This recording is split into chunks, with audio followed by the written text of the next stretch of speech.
My parents stole $80,000 from my life savings to pay for my younger sister's luxury wedding. They told me I was strong, that I could earn it back, and that my sister needed her perfect day. So, exactly 24 hours before my sister was supposed to walk down the aisle, I picked up my phone. I called the 5-star country club, I called the celebrity florist, I called the Michelin star catering company, and because my parents had stupidly signed all the contracts using my financial details, I legally cancelled every single one of them. If you've ever been the invisible child in your family, the one who is expected to sacrifice everything so the golden child can shine, then you know the exact kind of rage I felt. I didn't scream. I didn't cry. I just took my money back. What my parents did when they showed up to a locked, empty venue in their expensive formal wear, and the single text message I sent my sister that ruined her perfect day, that's what I'm about to share with you. Before we get into it, take a second to hit that like button and subscribe.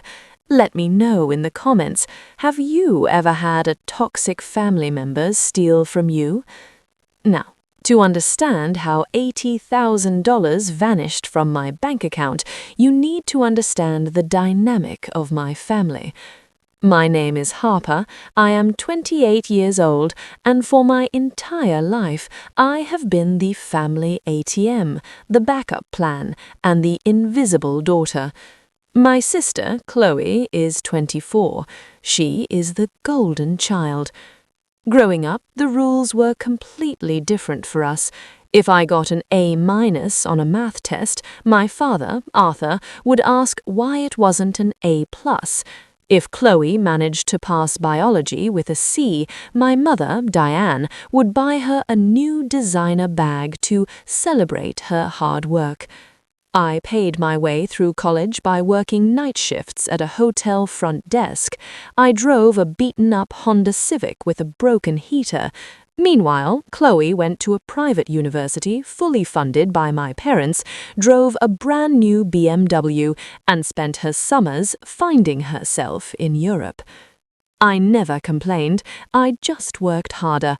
By the time I was 26, I was a senior financial analyst. I owned my own apartment. I was independent. But I had a secret safety net. When my grandfather passed away, he left both Chloe and me a trust fund. It was locked until our 25th birthdays. Mine had $80,000 in it. It was my future. It was my house down payment, my emergency fund, my security. Because I was financially literate, when I turned 25, I didn't touch it. I moved it into a high-yield savings account that my mother was technically still a co-signer on, a leftover formality from when the account was opened when I was a teenager. Ominous realization. I never thought twice about it. My mother was wealthy. Why would she ever touch my money? A year ago, Chloe got engaged to a guy named Tyler. Tyler came from money, and Chloe was obsessed with matching his family's status. Suddenly, the wedding wasn't just a celebration, it was a royal coronation. My mother and Chloe spent months planning an event that belonged in Vogue magazine. They booked the St. Regis Country Club, they hired a photographer who shoots celebrity weddings, they ordered custom silk table linens from Italy.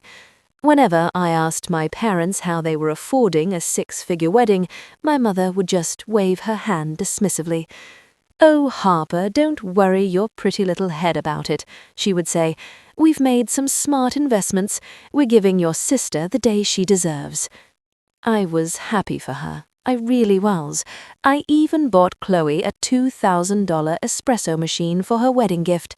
I thought my parents were just dipping into their retirement funds. I was so incredibly wrong. The discovery happened exactly 2 weeks before the wedding. I was sitting at my kitchen island, drinking coffee, preparing my tax documents for my accountant. I logged into my banking portal to download my annual interest statements. I clicked on my high-yield savings account, the account that held my grandfather's legacy, the account that was supposed to say $82,000 with interest. The balance on the screen was $1,400. My heart completely stopped. The air left my lungs. I thought I had been hacked. I thought my identity had been stolen. My hands were shaking so violently I could barely hold the computer mouse as I frantically clicked on the transaction history. There were no mysterious Russian hackers. There were no shady crypto transfers. The history was crystal clear. Wire transfer, St. Regis Country Club, $35,000. Wire transfer, Elite Floral Designs, $15,000. Wire transfer, Sterling Catering, $22,000. Debit, Kleinfeld Bridal, $6,600. Every single dollar of my grandfather's money, gone, drained over the course of 8 months by the co-signer on the account, my mother. I didn't call the police. Not yet. I grabbed my car keys and drove straight to my parents' house. I didn't knock. I unlocked the front door and walked into the living room. My mother was sitting on the expensive white sofa, drinking tea and looking at seating charts with Chloe. They were laughing. I threw my laptop onto the glass coffee table. It landed with a loud crack. "Where is it?" I asked. My voice was shaking. "Where is my $80,000? Chloe looked up, annoyed. My mother's smile froze. She didn't look shocked. She looked caught. "Harper, please calm down," my mother said, carefully putting her teacup down. "You're acting hysterical." "You stole my life savings," I screamed. "You drained my grandfather's trust fund to pay for a party. Are you insane?" Chloe rolled her eyes and crossed her arms. "Harper, stop being so dramatic. It's family money. Mum said Grandpa would have wanted me to have a beautiful wedding." I stared at my sister. The sheer, blinding entitlement in her eyes was sickening. My father walked into the room, hearing the yelling. He looked at the laptop screen, then looked at me, completely unbothered. "Harper, listen to me," my father said, using his deep, authoritative voice. "Your mother and I had some liquidity issues this year. The market was down. We needed the cash to secure Chloe's vendors. We were going to tell you after the wedding." "Tell me what?" I yelled. "That you committed wire fraud?" "It's not fraud, Harper. Your mother's name is on the account," my father snapped back, suddenly angry that I was challenging him. "Look, you make a great salary. You have no kids, no husband. You don't need $80,000 right now. Chloe needs this. Tyler's family is very important. We will pay you back eventually." "When?" I demanded. "Over the next few years," my mother said dismissively. "Now please, lower your voice.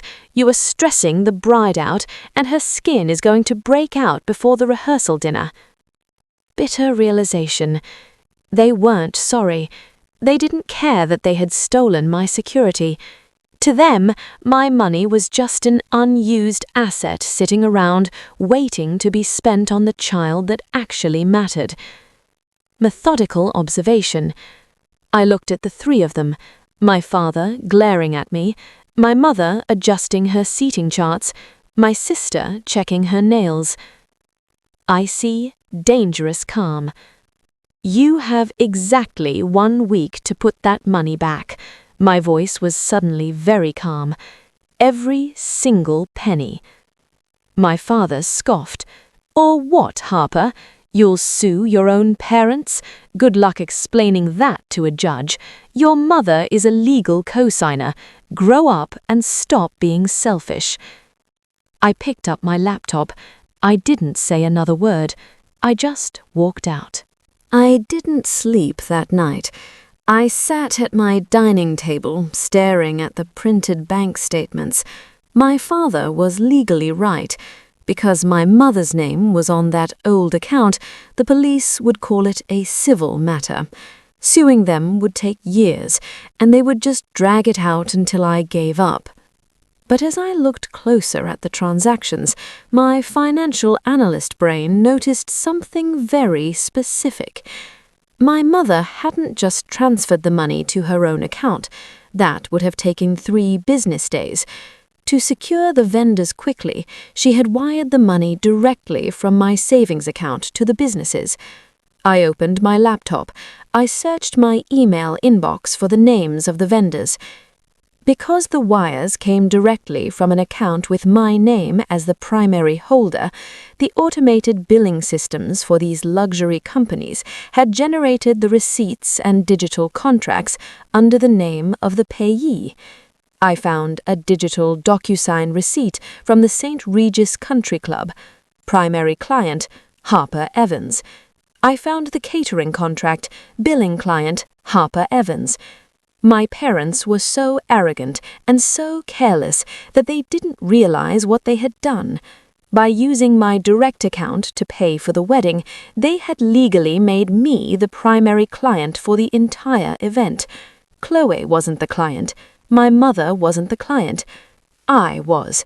It was my wedding, and according to the terms and conditions buried at the bottom of the St. Regis contract, the primary client had the right to cancel the event up to 24 hours prior, subject to a 20% restocking fee, with the remaining 80% refunded directly to the original payment method. I smiled in the dark kitchen. I didn't need to sue my parents. I just needed to make a few phone calls.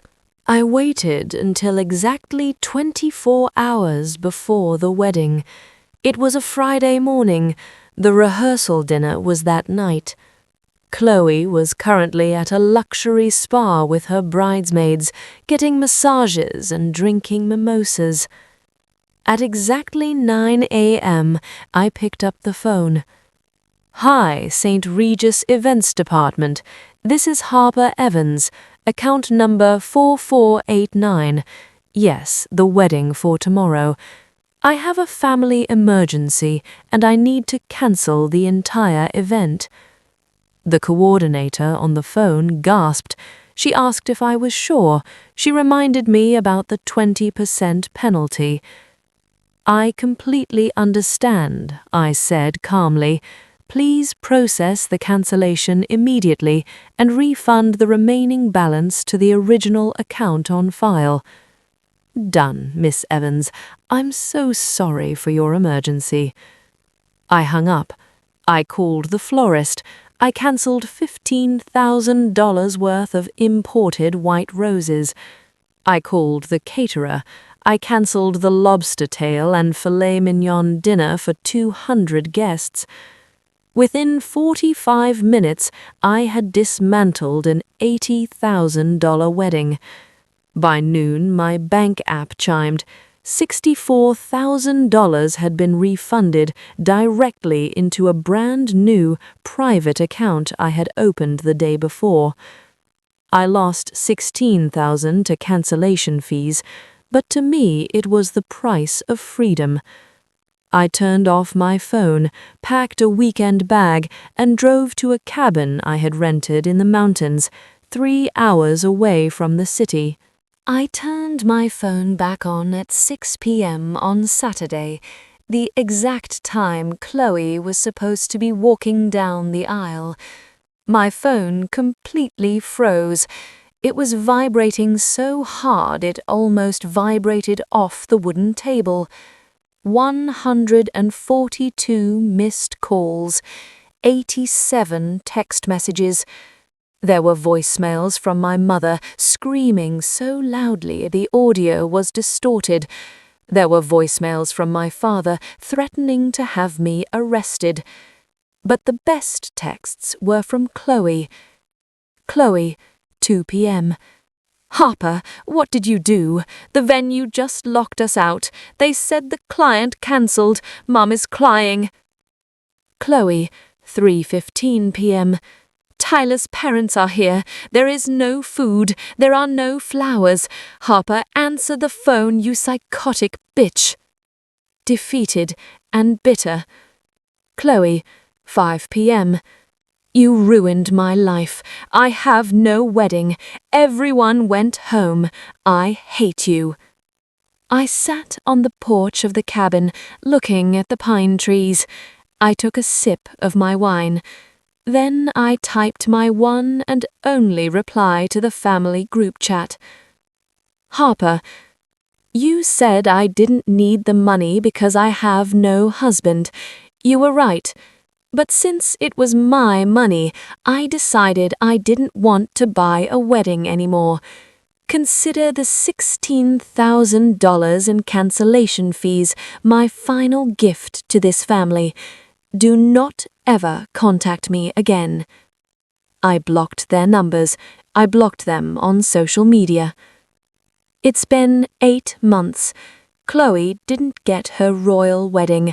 Tyler's wealthy family was so humiliated by showing up to an empty, locked country club that the relationship imploded. Tyler called off the engagement 3 weeks later, realizing that my family was nothing but smoke, mirrors, and stolen money.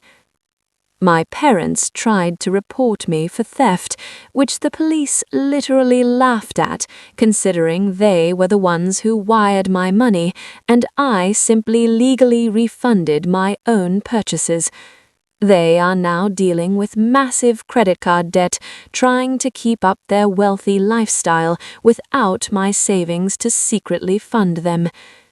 I moved to a different state. I'd bought a beautiful condo, and every time I look at my bank account, I don't feel anger anymore. I just feel peace. Because the golden child finally learned the hardest lesson of all. You can't shine when someone else is paying the electric bill.